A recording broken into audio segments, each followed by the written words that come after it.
What is the generalized other in sociology? Imagine trying to fit into a new group or community. You might wonder how to act or what to say. This is where understanding the idea of the generalized other becomes really helpful. It's a key concept in sociology that explains how we develop our sense of self through social interactions. The generalized other is like an internal map of what society expects from us. It's made up of the shared norms, values, and behaviors that most people in a community or culture recognize. When you do something, you're not just thinking about what one person might think.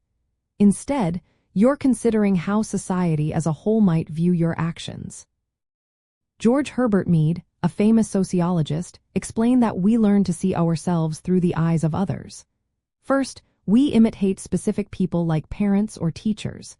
Then, we start playing roles, like pretending to be a doctor or a teacher. Eventually, we understand the broader rules that society expects, which is the generalized other. This process helps us figure out how to act in different situations.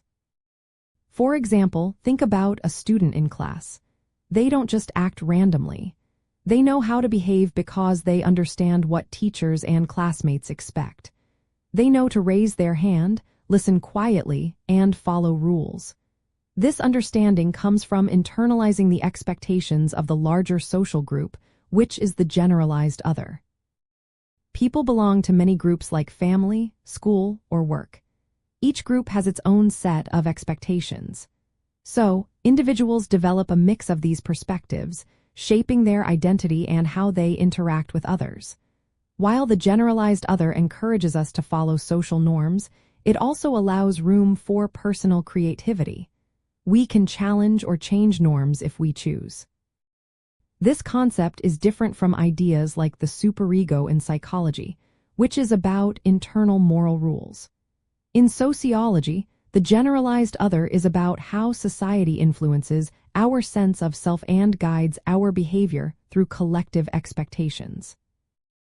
Knowing about the generalized other helps us understand how we navigate social life. It explains how we anticipate others' reactions and adjust what we do accordingly.